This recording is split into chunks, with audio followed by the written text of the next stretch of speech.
Long time no see. Definitely doing my best.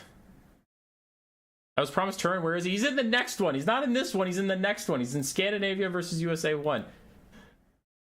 He'll be here. He'll be here. Hang on. Hang on. I'm sick of your guys' nonsense. So we don't need this anymore. And then... So this is not right now. This is the next stream, but people are yelling at me. There's that Turin. This Turin, this is the Turin that you're all hoping for. This one, he's not in this series. He's in the next series. So calm down. He will be here. He will. All right, what am I doing this time? This is Italy versus Germany. Got it. Boom! That's the one for right now. We'll let people gather. Now, you guys just came from a different live stream. You're back.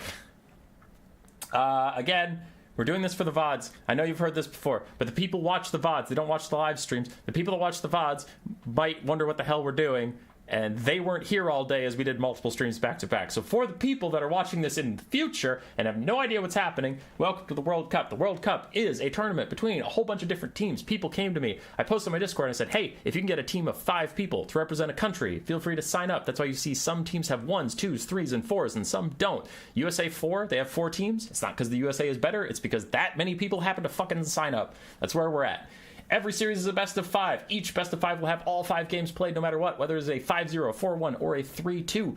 The games were not played necessarily in order, so it was impossible to know when to start, when to stop. Also, if people took the time to join the team, practice their matchups, and do all that stuff, they should get to play for their country, even if their point does not matter at that exact moment. Today we have Italy versus Germany 2. It's the last of the first round matchups. We've had some 3-2s, we've had some 4-1s, we've even had a 5-0.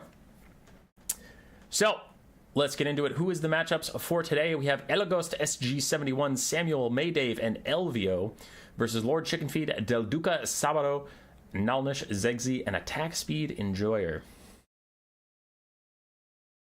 Right.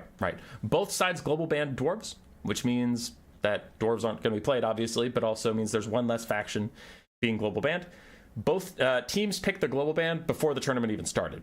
So, like, ahead of time. They said, we don't want to fight dwarves. Right. I believe I am still on the Total Tavern thing, so let me turn that off quick.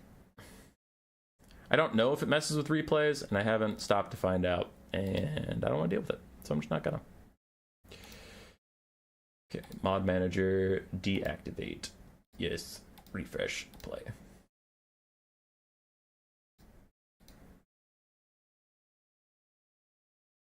How do you explain Antarctica, then? I don't know. Where's Flying Taco? Where's Turin? They're on the next stream!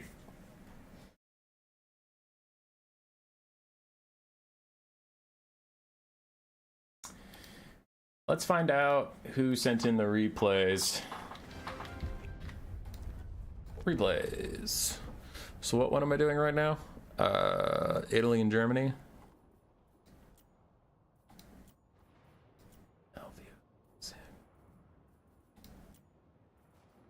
Are those all on the same side? Yes, okay, so Italy is on the left side, Germany is on the right side for all of these replays. Got it. Cool. There was an issue with scheduling. Row. Dogs, man. So one of the games is not played. We'll get to it when we get to it.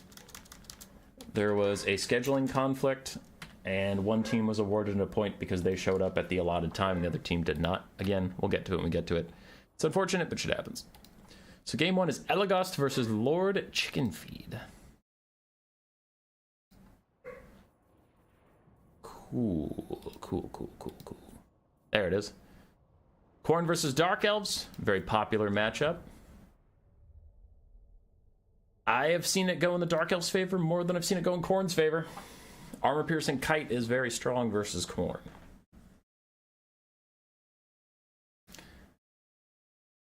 I have not seen the Slaughter Guard people here. The Wrathmongers are. I still suspect they're going to get kited. Why is Del Duca Sabado from Germany? Because he signed up with that team, and I'm not checking passports. That is far too much to ask of somebody on the internet. All right, Bloodbreak Berserkers, Wrathmonger, ROR, that's what they are. The Slaughter Guard must be the chosen ones. Then we have Korn Gores, Chaos Furies, Minotaurs of Great Weapons, the Hellforged Bellowers, and Valkia the Bloody.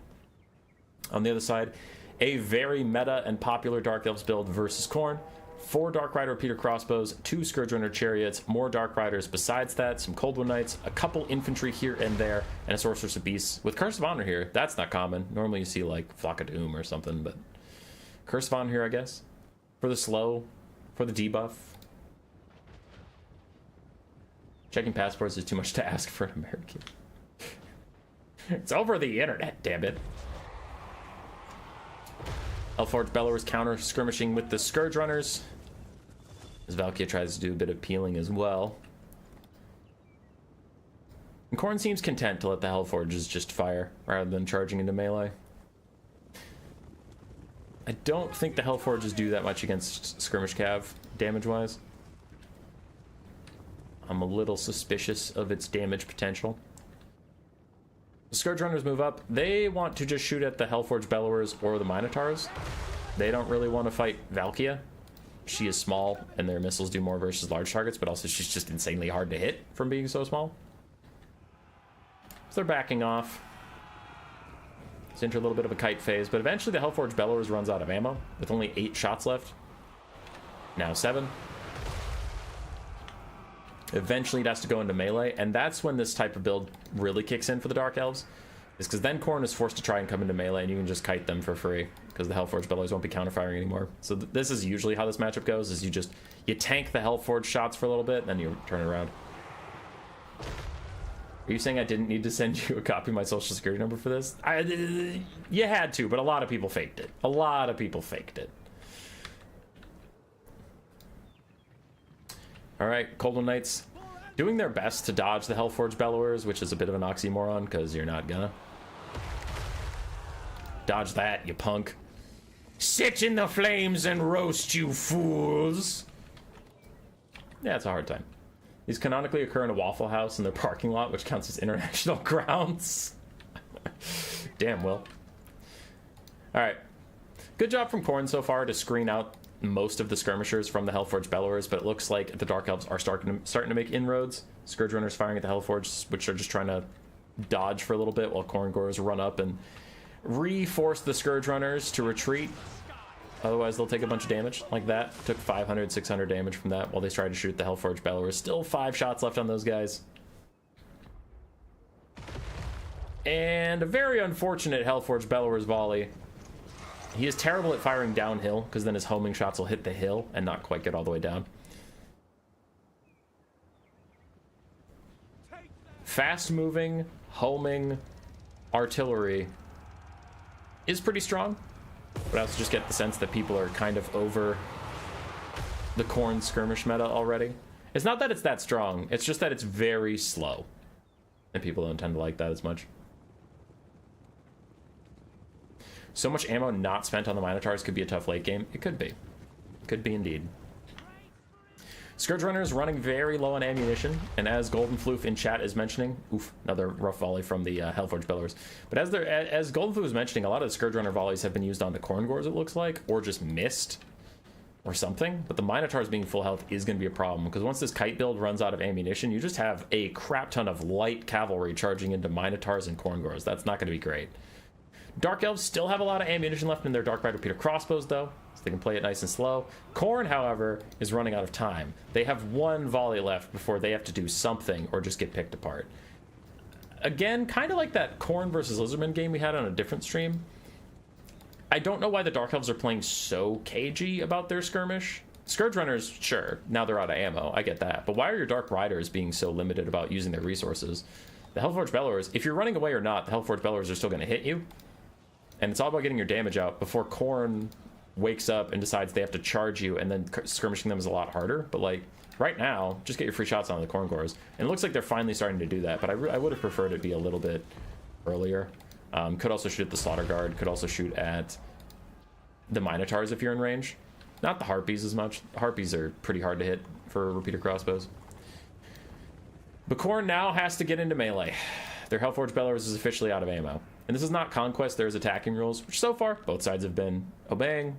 not raising issue with that. I'm just saying Korn is going to have to advance, and it looks like they are, but look at how depleted they are. Fury's at half HP. These two Korn Gores are pretty much dead.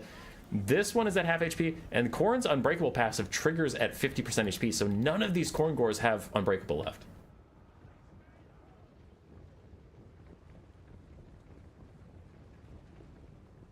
I'm a little worried about the Bloodwake Berserkers. I've seen these guys do some crazy things in their time. Valkia and the Furies look like they're trying to zone the skirmishers, as Korn is still just trying to take damage. It is a replay, so it's really gonna hit ×2 while people faff about and do nothing. Dancing around. There we go. Or not. At this point, like, it's a replay. Players would have had to tell me about a rule break a long time ago, but no one brought it up to me. But like, this is definitely not attacking by Korn. Now they're starting to, but that whole thing that back there, that was just flat out dodging. That's not attacking in any form. My dreams until then of Korn Kite versus Elf Kite. Yeah, Korn should not be a kite faction. Come on now. Scourge Runner's trying to side charge Korn Gores. Wouldn't be surprised if these guys broke on contact. They're getting shot, they're getting run down by chariots, so there they go. They're breaking. The rest of the Korn force is starting to move up. Still have decent amount of repeater crossbow ammunition across the board. Only one of the 4 is actually low. We've lost 2 Korn Gores. Of the 4 Chaos Furies, 1 is half HP. Edging my attacking roll. Hayseed, were you here earlier? Hayseed, were you here when someone took the most Hayseed build of all time? It was Ogres versus Warriors of Chaos, two Dragon Ogre Shaggoths, and the Summoners of Rage, and they actually took it really close. I hope you saw that, sir. They were doing you proud. It wasn't Kolek, it was double Shaggoth, but still. I think they need something to counter Kite well, though. Yeah, they need some stuff to counter Kite, but maybe not turning into Kite themselves. Like, the Hellforged Bellower is already Kite tool. To counter Kite, you could just give them, like, cheap Skull Artillery or something. Like, I don't know. But make it not so mobile. Dark Elves still just kiting out Korn. Korn not being nearly as aggressive as I would like to counter the Kite. We saw Big JP in the Faction War Qualifier. We saw this matchup and Big JP was Korn. But he took a lot of time and he was taking damage, but he... Oops. He was taking damage, but he sent his Furies around while he was taking damage. And then when this part of the game came up, he had Furies behind him, so he ran in with Furies while his Minotaurs came in this way, and they sandwiched the Dark Elves. This is just all on one side, and the Dark Elves are pretty easy to run away. And now if the Furies dive in, they're just going to get crushed. Yeah. So I don't know what Korn's trying to achieve here. Bloodwake Berserkers finally get in a fight with the Dread Spears, but they're just taking so much damage for free. Dread Spears get sacrificed to the Dark Gods. Furies get a little shot onto some Dark Rider Peter crossbows. Scourge Runners are getting chased around by Furies. And now Dark Riders and Cold Knights are going to jump in. Curse of Honor here is down, so these Chaos Furies are all going to... Dark Riders on this side still just trying to get damage out. There goes one of the Furies. The other one looks like they'll rally. Wow. Can't believe that one rallied. Fuck all engaging for first night of battle. Car with Aurora Skull Cannon to be... Yeah, the Aurora Skull Cannon is pretty unfun. It's not even that OP. Like, it's very strong, and there's a debate about how OP it is, but I can agree that I don't think anyone's like, woo! Skull Cannon! At this point, because it's just kind of wearing out its welcome. Valkia tries to dive on the Sorceress of Beasts. They just kite away. A lot of Furies died. Korn Gores are getting pretty low. We have 2 Chaos Furies left, 2 Minotaurs, a Skull Cannon with no ammo, Valkia full health, and then the Bloodwake Berserkers. How are we doing on ammo, Dark Riders? Not great. Not as much as you'd like. Valkia dives onto the Dark Rider Peter crossbows, gets some damage out. And the Dark Elves a little slow on the response here. It's like they didn't notice Valkia was standing there. They run their guys away, but don't send in the Coldwell Knights. Meanwhile, Dark Riders recharge the Korn Gores, trying to get them to rout so they can chase them off, but Minotaurs and Furies countercharge. And again, Korn seems happy to just take all this damage. I'm not as sure about that. The Bloodwake Berserkers are scary in the late game, but cycle charging is still cycle charging on infantry. Like, effective cycle charging can kill any elite infantry. So Korn is about to get charged. So here's what Big JP did to counter this, is the Furies need to come back. Yeah, like that. So now that the Golden Knights charge in, your Furies need to dive on them and hold them in place so the Minotaurs can get a charge on the other side.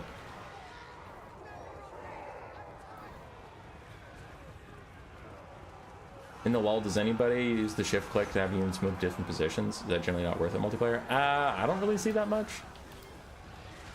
Yeah. The shift click? I'm trying to remember. I use the control click where I like spin in a circle so I don't take damage. What's the value on the Skull Cannon currently? Probably not that high. 1400, which is like good, but not like crazy. Chaos Fury is getting killed off. Minotaur is getting very low. The Bloodwake Berserkers are in a good fight. I'm just cleaving through these guys. As happy as I am to finally see a melee engagement, the Dark Elves are probably overcommitting here. They don't need to be fighting on top of the Bloodwake Berserkers. They could be falling back. One Chaos Fury remains, and once they kill that off, there won't be any more fast shenanigans for them to deal with as the leadership on Korn is falling. Wow, Valky's leadership's actually pissed. What the? Losing currently, attacked in the rear, damage sustained, friends routing, attacked in flank. Why do you have attacked in the rear and attacked in flank as two different debuffs? Okay, alright, okay. Nice Spear Slapnir down the side. One Mino has routed. The other Mino has also routed. Chaos Furies are gone, so it is down to just the Aurora Skull Cannon, the Bloodwake Berserkers, and Valkia. We still have a little bit of repeater crossbow fire. And opting into a full-on melee with the Bloodwake Berserkers is not usually a winning proposition. As more Cold Wind Knights come in, they should be able to kill the Hellforge Bellowers. Hellforge Bellowers, very squishy in melee. Very, very squishy, especially to large targets, so those guys will die. And that might just army loss. I think that's maybe the play for the Dark Elves right now, is they're just trying to army loss the Bloodwake Berserkers because they don't want to fight them. Cold Knight's doing okay for now. More repeater crossbows running in, shooting at the Bloodwake Berserkers as they can. And that is full control of the game for the Dark Elves.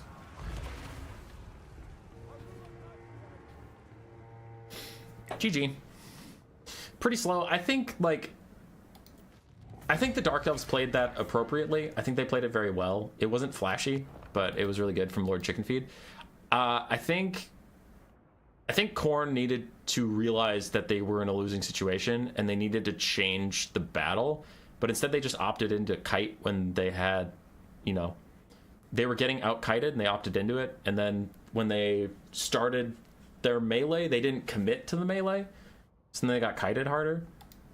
And not to keep bringing it up, but it's not like I suspect people are going to be tempted to say build diff and like Korn literally couldn't win, but we saw Big JP win in the factional qualifier with this type of build.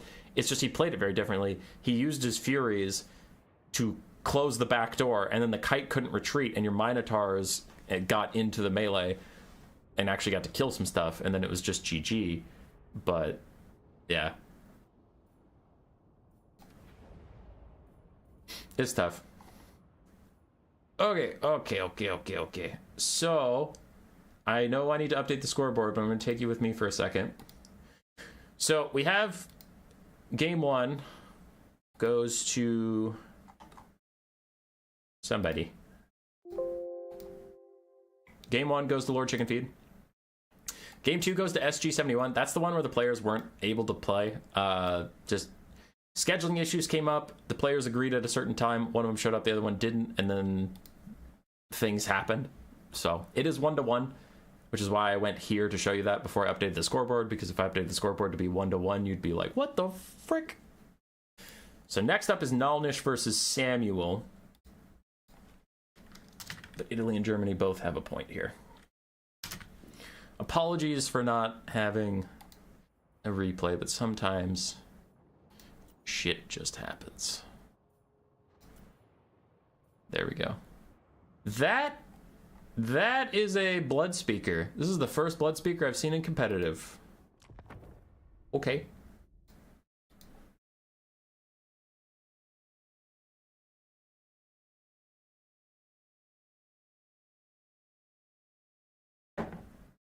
Big JP was patient when the prop played decisive. Yeah. It was good.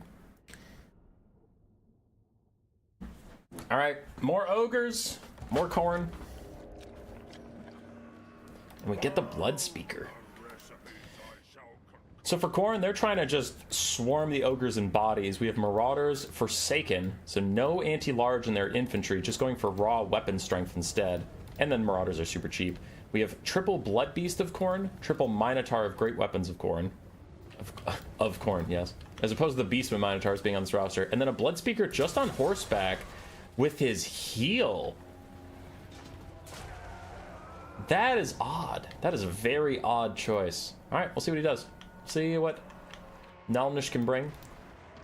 If you care, Nalnish, Borgash, whatever you want to call him, the Korn guy, is our Tzeentch representative in the faction war. We have some piggyback riders for the Ogres, Gnoblar frontline, 2 Maneaters with great weapons, 2 Lead Belchers, Gnoblar Trappers, Saber-Tusk Packs, a Thunder Tusk, and then a Troll Guts caster. But I'm actually very concerned. This Korn build looks well suited to deal with these Ogres because the Ogres only brought 2 Maneaters. There is so much mass coming in from Korn that they're going to bust through this Gnoblar frontline pretty quickly and force the Lead Belchers onto the back foot. I don't know if 2 Maneaters are going to be able to stop it. Maneaters charge in, trying to deal with the Blood Beasts of Korn, knocking them on their ass with their giant hammers, but there's just so many mass targets. You can see the Maneaters are going to stop up this area, but there's more Blood Beasts over there. There's Minotaurs charging through the front line, and then on this flank there are more Maneaters trying to stop, but Minotaurs get through, and they charge onto the Lead Belchers. The Ogres are not used to being the ones that are like, wait, wait, the enemy has more big guys. Where are all of our big guys? Big surround onto the Thunder Tusk, killing that thing off quite quickly. Don't even know if it's going to get an Overcast Troll Guts to save its life or not, as the Marauders and the Blood Beasts are already through the Gnoblar frontline. Gnoblars and piggyback riders running in every direction. There's too many boys. There's too many gits. Saber-Tusk Packs already pushed away as the Blood Beasts now get onto the Gnoblar Trappers. Minotaur's taking a lot of damage, but they've killed off one of the Lead Belchers, and the other one is on the way out, but they unfortunately rout because of those Gnoblar Trappers. In comes a Troll Guts. It is undercast to try and save the Thunder Tusk, but the Thunder Tusk is already routing, meaning it is very hard to rally that thing. These Minotaurs probably have to abandon the chase and just fight the Maneaters, or they need to retreat. It looks like they are trying to retreat, because you can leave the Blood Speaker to chase off the Thunder Tusk. But the Maneaters are closing in. This actually could be a pretty bad moment for Korn. Their Lord and a healthy Minotaur are both getting caught out by these Maneaters sandwiching in. Meanwhile, other Minotaurs, other Blood Beasts, and Forsaken in the backline trying to disrupt the Lead Belchers, but Gnoblar Trappers and the Slaughtermaster himself are somehow holding. I'm kind of shocked these Minotaurs, with like a full surround on the Slaughtermaster, haven't whooped his ass into the dirt. I'm really shocked he's still standing. But the Lead Belchers are about to be shut down, the Gnoblar Trappers are about to be shut down, and somehow that Slaughtermaster survived. That was some shit. The fact that Slaughtermaster is still alive is upsetting to me. He should be dead. he should not be full HP right now. Anyway, Maneaters fighting as best they can. ITP keeping them in the fight a little bit longer than other Ogres units might be. They're doing well, but the Forsaken, with their buffs they got relatively recently, big weapon strength, and ooh, I like that. Tier 2 armor ability onto the Minotaurs just to keep them fighting at the very end and finish off those Maneaters so they don't get spooked. I like that a lot. Ogres running out of mass. If they could get this Thunder Tusk back, they might have a chance, but I really like that the Blood Speaker is just taking the time to chase this thing down. Very, very nice resource allocation from Korn. And this is gorgeous. Absolutely gorgeous. Piggyback riders, Gnoblars, all getting run off the map. Bounce power is already pretty significantly against the Ogres, but once the Slaughtermaster dies, it will probably be army losses. The balance of power is factoring in Dismember. Oh, was it clutch? He Dismember slowed the Blood Speaker to try and let the Thunder Tusk get back, but it doesn't look like it was enough. Anyway, the balance of power is heavily relying on this thing being able to come back. Now that it's gone, you see the balance power dip. Slaughtermaster routed, see it dip further, and that's army losses. That was cool. Trying to get the Dismember slow, just get enough distance, get the Thunder Tusk back. That was crafty, Mr. Samuel. That was pretty crafty. I like that. That was nice. Wasn't odd enough. The Maneaters did pretty well, but it was just, as you can see, Borgash's plan was, what about bodies? How many bodies can I throw at the enemy? And they came from too many sides. The Lead Belchers didn't get time to really shoot, forcing them all back. Minos did quite well. This is how Korn match should look. No ROR skull cannon shenanigans. None of that bullshit. All right, Germany's up 2-1. Bam. Take you back to the desktop, so we go to the scorecard, give Nullnish his point, and bam! Then we have Maydave versus Zegsy. And here's the thing about Maydave. I love Maydave. I love Zegsy too. Zegsy puts a lot of our timestamps on our YouTube videos. The live streams. So definitely give him a like, give him a shout out, give him $75. Do it, coward. So love Zegsy. Actually, these two have similar stories. I didn't realize that until I started talking, but Zegsy also doesn't show up on my streams as much as I would like. He's a really good player, and I just don't get to cast him very much. So pretty excited to see him. Maydave, exact same thing except for the timestamp stuff, but very, very good player. And I don't get to see him half as much as I'd like to. Love Maydave. Love Zegsy too. For the sake of the stream, I will be rooting for Maydave because I like a 2-2 going in the domination game. Makes it a little more intense.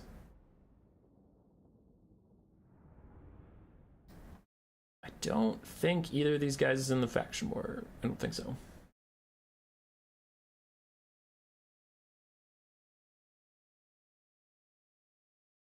So many Ogre Kingdoms and Korn players in the tournament.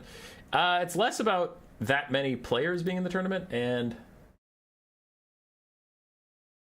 Sorry, one second. My wife sent me a message. It's less about that and more, this is a try-hard tournament, and Korn and Ogres are very much...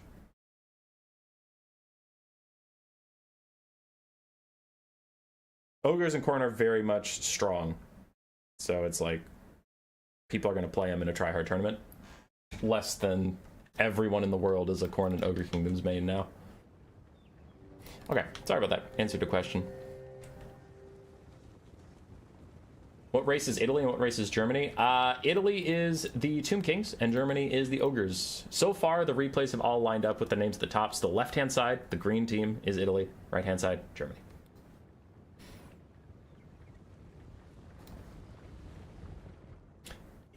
I'm trying to keep the names always on the right side. So, like, if we have one where the replays aren't all from the same team, I will be switching what name is where.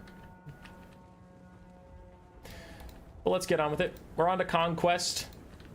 Game 4 between these two. We have some Skeleton Horse Archers, the Ushapti Great Bows, ROR, Necropolis Knights with Halberds, Sphinx of Usef, and then a bunch of Skeleton Spears and Tomb Guard Halberds, and Arkan the Black making a rare appearance since Cetra's rise to prominence with just Spirit Leech and his Skeleton Summon.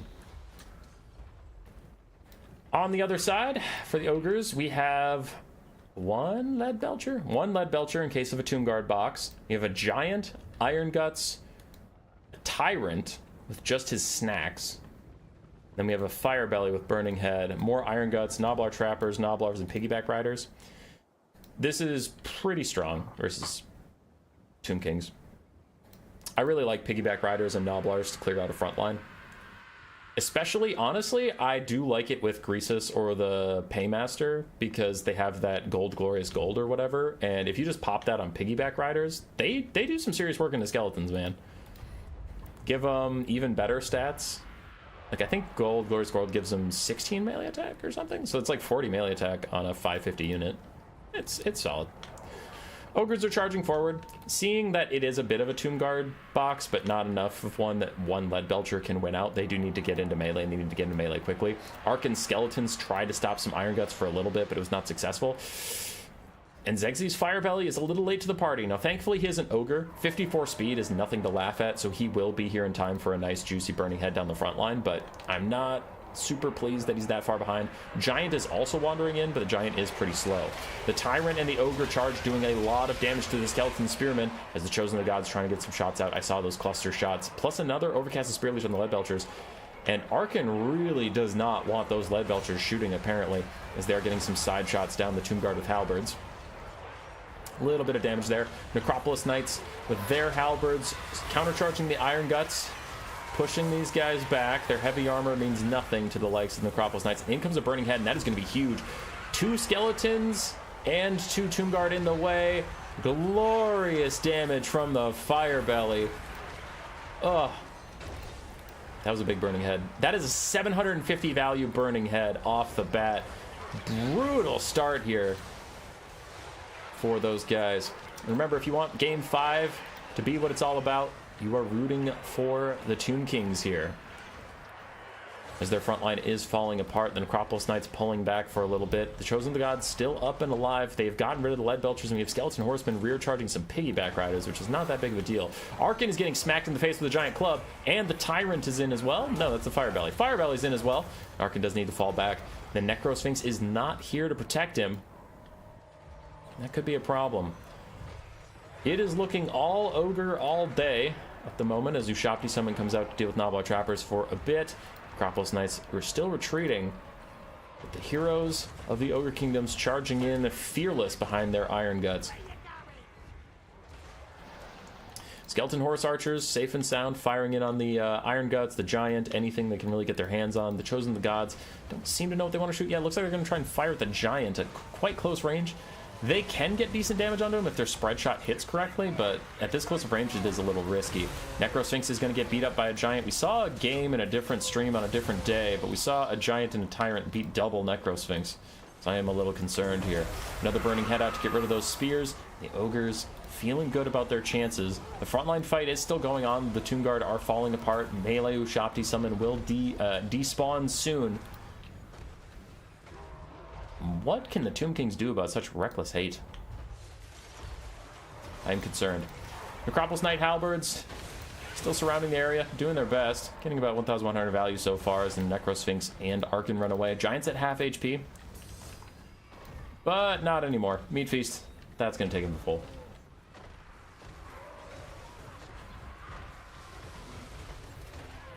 Unfair about the Ogres, this is the Tomb King's home map. True. True! So Necropolis Knights run away. Arkin's also running away. The Chosen of the Gods get safety and they fire. They are shooting at this Giant. Those cluster shots, some of them going over his big head. A couple hitting him here and there. So for the Ogres, how are they doing? Because I feel like I've been a little high on their stock right now. We still have a lot of Noblars. Piggyback riders as well. The Iron Guts are pretty much a spent force. That is the one positive I can find for the Tomb Kings here. Giant's still very healthy, though he is about to get isolated in Halberds and fighting a Sphinx at Usef. Ooh, that's not good. And Arkin probably has a summon or two to keep the Noblars from being able to help out. So the Ogres still have very healthy Chaff, and they have 3 single entities that are all healthy. For the Tomb Kings, we have skirmish elements that are decently strong at the moment, and then some single entities that are pretty busted up. Their skeletons they're gone. There's no skeleton spears of any relevance. Arkin is getting in a 2v1 with the Tyrant and the Firebelly. Not a good time for him. He does need to find his way out of here. If he takes like 3 hits, he's probably going to start crumbling. Spirit Leech is on to the Firebelly, starts to run away, does find the correct angle to run for it. Takes a ton of damage. Tomb Kings are down. Italy's chances riding on the Tomb Kings. Necrosphinx retreats from the Giant, whose heal cap is in sight, and Arkin's Skeleton Summon is out there. Just fighting Noblars.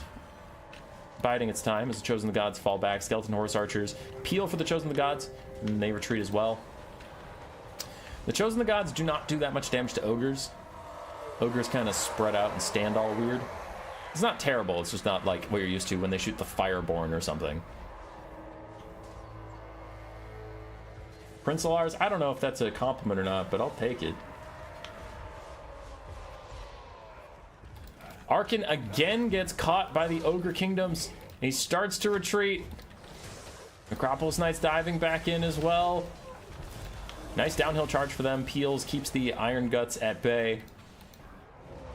And another Burning Head, just because there's not a lot of skeletons. Though honestly, I would save those Burning Heads for whenever Arkin throws out his little skeleton summon. You can just Burning Head them and make them a non-factor. But looks like he wants to burn them on these skirmish elements. Another Meat Feast for the Giant, healing him up, getting him close to that heal cap as the skirmish cap continue to try to get anything done. The Ogres are ticking up on command points as well, so it's not even like the Tomb Kings can just stall this shit out and hope. At this point, you've committed to killing the Giant, so you do have to focus up on the Giant. If I see Spirit Leeches and stuff on, like, the Tyrant, I'm gonna be so mad, because then he's also gonna keep healing. So you just need to, like, kill the Giant, as much as it sucks. A lot of Iron Guts routing, a lot of everything routing. The Ogres still have these 3 single entities, but the Necrosphinx is having to be super cagey. It can't take a strong fight against the 2v1. It's a compliment, he had a nice voice. Nice! I should ruin it. I should just cast like a doofus. Oh boy! Chose the god getting hit by a giant. That's strange. Ah, the tyrant's coming in. Oh no!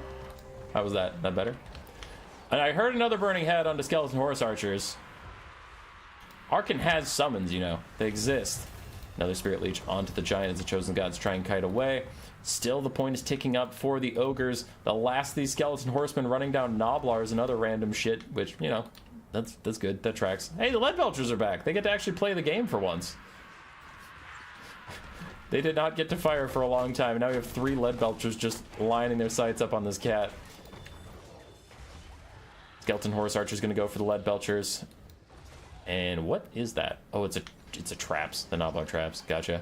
Nice dismember. Very good 60% slow to let the tyrant and the giant even catch up to Ushapti. Their leadership is 1. We know the Tomb Kings are all out of healing, so any crumbling is good crumbling. Getting these guys to lower leadership will be quite solid. Arkan's falling back, trying to get any winds of magic he can, and the Necrosphinx is trying to catch this Firebelly who's a little out of position. The slow wears off on the Ushapti though, and they start to motor. 49 speed. They're booking. They're booking. Go. Go. Okay. Tomb Kings are in a big trouble though because they lack real capture weight to take the point. It looks like 2 skeleton horse archers are going to try and cluster up and do it together. Take that point as they kite away from the ogres. These other skeleton horsemen are running Iron Guts off. And are any of you piggyback riders? Most of you are. Okay. Piggyback riders are a little spooky. Another Spirit Leech onto the giant. Necrosphinx and the boys trying to take the central point, but we are losing a skeleton horse archer that actually has 5 ammunition, so that is a pretty bad loss, but crumbling's gonna crumble. Okay. Okay. Looks like the Tomb Kings have enough weight to stop the ticking time bomb, but another dismember plus downhill charges from the tyrant will help out a lot. Kill off a couple of Ushapti models. And that was the big damage that the ogres were really trying to knock off, because if the chosen gods got away, they could keep shooting at the giant and do some decent damage. Not like incredible, but decent. So now Arkan. How many summons do you even have left? 3. But here's the trouble. Arkan only gets this off cooldown if he's engaged in melee or when he uses Staff of Nagash over and over again. And there's not really safe targets for him to go fight. I guess he could charge piggyback riders and hope for the best, but he's only at 1,000 HP. It's not like he has a ton left. This is probably the final fight of the Tomb Kings. They're most likely going to rear charge with skeleton horse archers and hope that Arkan has a skeleton summon to try and spook or distract the single entities. But seeing as how they're running away, he definitely doesn't have it yet. Downhill charge from skeleton horse archers. The Necrosphinx is getting run down. Tyrant got his charge bonus, so he is able to catch up to that thing. Game's over, LVO. It's not over till it's over, but yes, it's looking pretty dire. Ogres regrouping. Their giant dares anyone to come fight. And the ogres are going to just take back the point because they're so close to winning on conquest points. They're like, listen, if you want to run around and be a dink about this, we'll just take the point and win. So, middle finger. ×2. Dun, dun, dun, dun, dun, dun, dun, dun. Spirit Leech onto the giant. Necrosphinx dives in, and there's the Arkan summon. He was waiting to get one more Staff of Nagash. That's how long he was waiting on his summon. And now the Necrosphinx is taking the final fight it can while it has skeleton support and rear charges in from the skeleton horsemen. They're going for a mass terror route. Is their last chance to win this game. But there's a burning head onto the summon that we were waiting for. Beautiful damage onto that summon. It wasn't quite centered though, so we could have done even a little bit more damage. But there goes shattering all the Noblars. There's no more support for the ogres. This is the last chance of the Tomb Kings.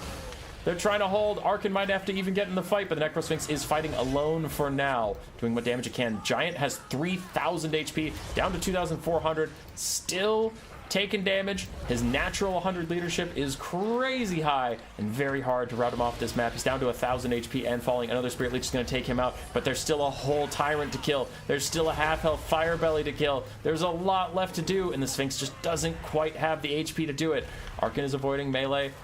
Just doing what he can. Sphinx Ufsef's going to reset his charge bonus. The giant has died. The Nobblers are all routing, but the Ogre Kingdoms are ticking up at the conquest point. They're ticking up on the balance of power, and I worry that even as soon as the Skeleton Warrior desummons, even that little tick of the balance of power could be enough to army loss the Tomb Kings. So I think they have 2 seconds left in this game. 1 gone. And is it army losses? Not quite. Yes, it is. All right, never mind. I lied. Necrosphinx, as a final fuck you to their own player, misses the charge attack onto an unbraced Firebelly. and they lose. Is this a rare conquest point W? No. Maydave, good attempt, but Zegzi is just too powerful. The unstoppable machine of the timestamps. Well done to both players. Pretty cool builds. Pretty cool builds. Everybody doing their jobs. Giants doing GGs. Ogres so strong. Ogres are strong. Flying Taco's been trying to tell us all. Germany's up 3-1. We do have one game left. If you think about leaving, because you're like, it's 3-1, the worst it could be is 3-2, the best it could be is 4-1 for Germany, I know the result, I'm going to leave now. We do have 2 streams left, and I raid myself to keep the stream going afterwards, so do hang around. And the next stream has Flying Taco in it, it has Turin in it. I mean, you're going to want to see that one. USA 1 versus Scandinavia, I believe. Who doesn't want to watch Flying Taco and Turin? What are you, insane? Let's do it. I do have to exit quick and turn on Total Tavern map pack. One moment. One moment, please. Mod manager. Turn on. Yes. Hit play. Yes.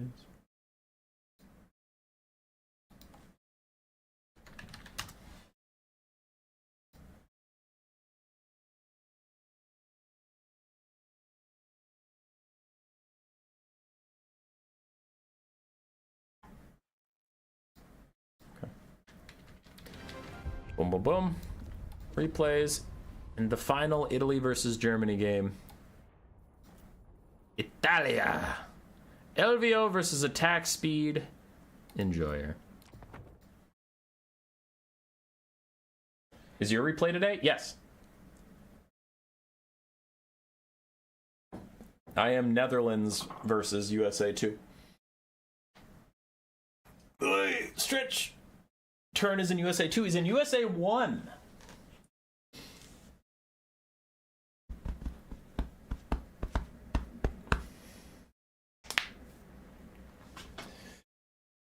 Oh. One domination game separates you from the glorious Turin stream. Alrighty. LVO for Italy on the Beastmen. Attack speed and Joy on the Wood Elves. For LVO and the Beastmen, we have an Ungor and Ungor Raider starting force all in the Vanguard. I wonder what he'll summon in, but it looks like he's going with mass cheap units to start off, not any hyper elite stuff. We do have a Doom Bull and a Gore Bull for really good dueling and point holding. And then we have Melkoths and Enfeebling Foe. Aside for the Wood Elves, we have some Kite, some Treekin, Eternal Guard, and Sisters of the Thorn with a Spell of Shadows in the sky, also with Melkoths and Enfeebling Foe. So it looks like the Elves are going to have to summon in a lot more killing power, and for now, just one of their skirmish units out. Treekin going to fall back. It looks like they were briefly contesting a point, but then they realized they were not going to be able to hold against all these Beastmen. So instead, just letting their Sisters of the Thorn, letting their Glade Riders get some shots out. And I imagine the Wood Elves will be summoning in a lot of melee units in the coming minutes, rather than, like, archers or something. The Beastmen, seeing that their opponent is going with mostly mobility, are going to take this moment to take the points. I really hate that visual bug. Look at it. It goes from red filling up to green. I despise that. It's so annoying to me. Anyway, Centaurs were summoned to chase down Glade Riders. Looks like we get Wild Riders summoned. So still not a lot of point holding, but I think he summoned these Wild Riders to catch the Centaurs, or at least tell them to fuck off from his Glade Riders. And the Beastmen just taking the center position, triple capping while they can. Why doesn't that look right? Okay. So the Elves had something somewhere at one point. Gotcha. Because now the Beastmen have a true triple cap. Melkoth slowed down the Centaurs enough that the Wild Riders could catch them, so the Centaurs had to just stop and take the fight. Other Centaurs' great weapons are charging forward. Their great weapons won't be that good against Wild Riders. Only 40 armor. Not a big deal. An Enfeebling Foe on them will be quite nice, though. Lowering their stats down to 7 melee defense as the Centaurs get a free charge in. Enfeebling Foe right back. Nice 0 melee defense and melee attack. Nerd. So both sides trading on that, but still, the Wood Elves really need... They need a build-up They need some kind of pressure to move in here. As their Glade Riders try to get cheeky and get around the sides, Centaurs just summoned directly on top of them and are now running these guys down. And Attack Speed Enjoyer is sprinting away for his life. We are getting a bit of a push for the Wood Elves here, but I'm just really concerned with their like overall strategy. I don't know. It doesn't feel like it's going how they wanted it to go. Their skirmish isn't getting a ton of damage out, and then they're summoning more mobility to protect their skirmish, which isn't doing its job. Meanwhile, the Beastmen just hold on. They are losing 0.1 at the moment. They're rotating some archers to fire down to the Wraiths of the Frozen Heart. Meanwhile, Centaur's caught 2 juicy Glade Riders with Hagbane tips in the backline of the Beastmen area. So that's going to be a couple thousand value off the field. LVO is up about 1,000 damage value in this early game. It's significant. It's not game over. I'm not trying to be too doomer, but I am concerned for the Wood Elves. As Wild Riders and Centaurs are traded, that is favorable for the Beastmen. Wild Riders are much more expensive. Doombull and Gorebull will do nicely against Treekin. Dazed reduces their insane melee defense down a little bit more, so it's easier to hit them, but also these guys are just anti-large armor-piercing beasts. So they're pretty good at cleaving through Treekin when they need to. Yeah. Is USA 2 all your clan members? No, it's not my clan members. We have Incars from XMT. Myself and Captain Telis are from NC. Hayseed and Blood Penguin are not from any clan. I just got 4 USA bros together. Wood Elves did make a push and successfully took 0.1. It's stopping the bleeding a little bit, but Beastmen still have a very solid hold on 2 points. And they have a good 1,000 damage value lead in the early game. And they have more money left in the reinforcements. Not a ton more money, but more money. My concerns are not abated just yet. Archer's still free firing down into these Eternal Guard. These are unshielded Eternal Guards, only 40 armor, no shields. Make some pretty prime targets for Ungor Raiders just to get a little bit of extra value out. Dryad's getting Vanguarded summoned. As the Gorebull Doombull team taking out the Treekin, they are not feeling great after this trade. I'm guessing the Eternal Guard traded up into them. Yeah, the Eternal Guard have been getting really good damage, especially on the Gorebull. Now the Wood Elves go for their big play. Curse of Honor here and Enfeebling Foe make these Centaurs 0-0 for melee stats. And we have Sisters of the Thorn Wild Riders teaming up to take these guys down. Getting some decent trades in as Korn Gores get some to try and support. The Shadows Caster is fighting the Shadows Caster, and one of the Shadows Casters will win. And right now the Beastmen, Ungor Raiders are all getting kind of herded into the same spot. I wonder if there's anything the Wood Elves could do to get in here and get some damage out. Yeah, Glade Riders are running in. Now with the Doombull coming up the back, it's not like Glade Riders are going to insta-kill all these guys, but this will be a really good trade for Attack Speed Enjoyer, and you can see with this little piece of play, he caught right back up in damage value. So the Wood Elves definitely waking up and starting to get some damage out. It's good. They needed it. Another Melkoth's on the Sisters of the Thorn. Very expensive unit. But the Shadows Caster is close to getting finished off by the Spellweaver. And then if he routes, I mean, he's going to get pushed off his own side of the map, and it's a pretty big loss for the Beastmen. Beastmen did manage to save their archers. Got rid of the Glade Riders, the Doombull and the Gorebull. Appeared up to that task. The more Dryads come wiggling their arms dangerously, stopping the Ungor Raiders from really getting good damage out. Things are getting quite contested. After a Beastmen early game, they're up 600 tickets to 250. All of a sudden, everybody's doing a little bit. That Glade Rider's getting desummoned? Why? Whoa, it has half HP and ammo left. All right, fuck them, I guess. I guess they're gone. I suppose he wanted that money for something else. Korn Gores are trying to capture this point from the Wood Elves and get back to a triple cap, though it looks like the middle is about to be lost by the Beastmen, so maybe they just want to keep a 2-to-1 advantage. And the Ungor Raiders, there were so many of them, and now they are either dead or just constantly running away to try and get back to safety. Gorebull's pretty damaged. Doombull's not feeling too much pain. And where did either of the casters go? Okay, Beastman caster's off the map. Looks like Attack Speed Enjoyer chased her off. So he doesn't need to rally his lord, but good little snipe onto the enemy caster. The Red Bull gave Glade Riders wings. Yes? No. Yes? No. More Wild Riders are summoned. Not a lot of infantry here for the Wood Elves, relying on good cav micro, which can definitely win you a game. It's just hard. Sisters of the Thorn still running away from Centaurs. And that's kind of the Beastman's advantage here, is they can just summon Centaurs in the Vanguard and then fire and forget them. You know, 700 gold, run them at some Wood Elf characters and hope for the best. As Treekin are surrounding. Back to back! Back to back! That's a pretty cool shot. Look at these two heavily armored bulls fighting back to back, one with an axe, one with fists. I'm gonna go with some lore. I think these two are brothers, and they're fighting side by side. And this one's the older brother, and he's always protected his little brother, but his little brother wants to lead the Beastmen packs soon. So I think if the Doom Bull starts to fall a little low on HP, I wouldn't be shocked if the Gorbul's axe just went a little awry and just happened to end up in the back of the Doom Bull. Just saying, if it happens, I called it. It's been approved for season 2. He abandons him! He leaves him to fucking die! The Doom Bull's like, brother, help me! And his brother's like, no, fuck you, nerd. Runs off. What an asshole. Season 3 confirmed. Wow. Okay. I'm done being stupid. I'll only be smart from now on. So the Beastmen still have points, just point 1. I'm sorry, point 3. Point 1, it looks like they're going to take it soon, but they haven't quite gotten it yet. Doombull and Gorbul pushed off of point 2 by Wild Riders and Treekin. Though with Centaurs coming in and a very nice Melkoth slow. Wait, Melkoth slow? Did they resummon the caster?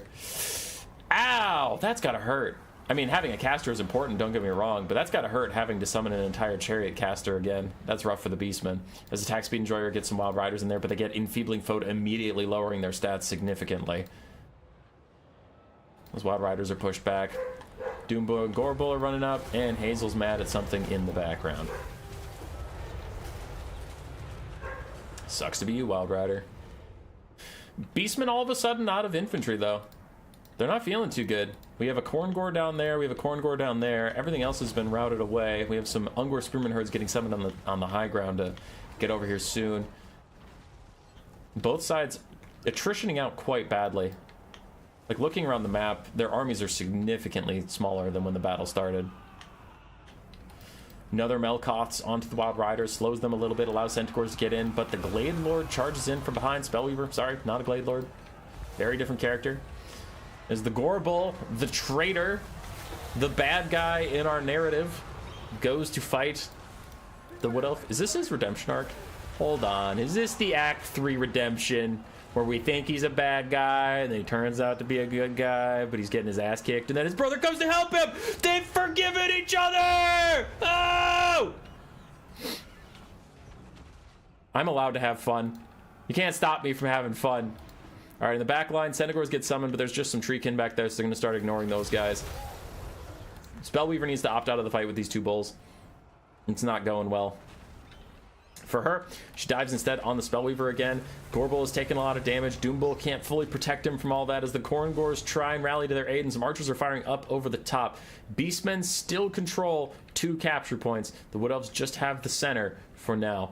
Damage value is very similar, but LVO is starting to pull ahead again, got about a 1,000 lead. That's much less significant this late in the game, but like earlier when the score was 2,000 to 3,000, that's a big lead. When the score is 10,000 to 9,000, not as big of a lead. Still a lead. Still a lead. We take those. Race to the Frozen Heart, going to take the low ground. I think they could honestly beat the Korn Gores and then those Ungor Spearman herds without anybody interfering. I think they could beat both those units, but we'll see. Spellweaver refuses to give up on chasing off some of these low HP single entities. Oscar nomination incoming? Hell yeah.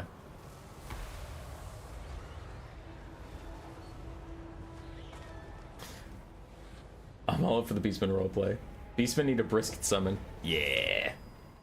Anyway, Gorbul gets sniped out by the Spellweaver of Shadows, though there is a Doombull who is very healthy and ready to fight. Even with enfeebling foe, he would still whoop her ass. But she's on an eagle and he's on foot, so she just brushes past him to go kill the Gorbul. Gonna finish him off soon. The Beastmen still feeling strong, however. The Beastmen now have a brief triple cap, which is huge. We're getting up on tickets, so like time is very, very much a factor. No, he mistimed it! No, he mistimed it! Attack speed enjoyer! He wanted to desummon him because he thought he had this spot, but he didn't actually take it! Oh, that's so sad! The Beastman's still ticking up with a triple cap. The Wood Elves are gonna want that one back. No! Gorbul might rally. We'll see if the Spellweaver goes and gets him. Attack speed enjoyer summons more Dryads. He's making a play for point 1 because he needs to triple cap at this point. Even a single cap the Beastmen will win. But yeah, these Wild Riders just have to awkwardly shamble in and finish off that point. Oh no. Captured one of your victory points. Take it back. There, he's got one, but it's not nearly enough. The Beastmen have a stranglehold on spot 1, and they're just throwing bodies at spot 2 to just delay attack speed Enjoyer.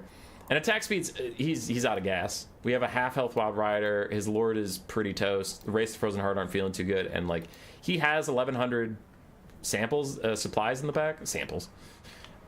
I don't know what he could summon that could break through point 2 and point 1 that quickly though. So I think this is just GG at this point.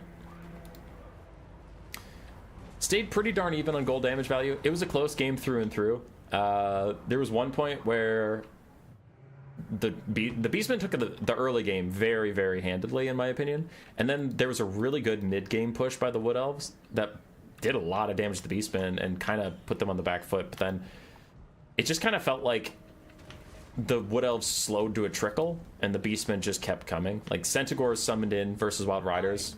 Centaurs are almost 400 gold cheaper. So it's pretty easy to just kind of keep getting them on the field.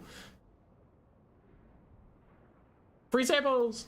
Alright, before you all leave, there are 2 more streams today. Next stream is Flying Taco and Turin. Do not leave. Either go ahead and click on Scandinavia versus USA 1, or hang out here and I will redirect you. Don't you dare, like, leave and go enjoy other content. You are staying on the Human Boy channel, and you might be like, why did you do 5 different streams? Because it's better for the VODs, and we're trying it. And if you don't like it, tell me in the comments. But also, you have to watch to make a comment. I can make a comment that I could just leave. No, no, no, no. You have to stay. All right, to wrap this up, Italia ends up with a 2-3 score. Pretty nice and close, but unfortunately not close enough for them. LVO doing the boot, proud. Nice job, sir. Nice job indeed. Let's pull up the challenge. So that means Germany 2 advances 3-2. Bam! To go fight Russia 1. Now today we still have Team America World Police versus Scandinavia, and then USA 2 versus the Netherlands. Those 2 will also be coming up here. But if you're in VOD land, goodbye. Goodbye and take care of yourself. So when's the next stream? Right now. Right now. I'm going to redirect you there at this moment. Error, you're not receiving enough. Shut up. Don't tell me what to do. Redirect you to USA versus Scandinavia. The Turin one. All right, goodbye.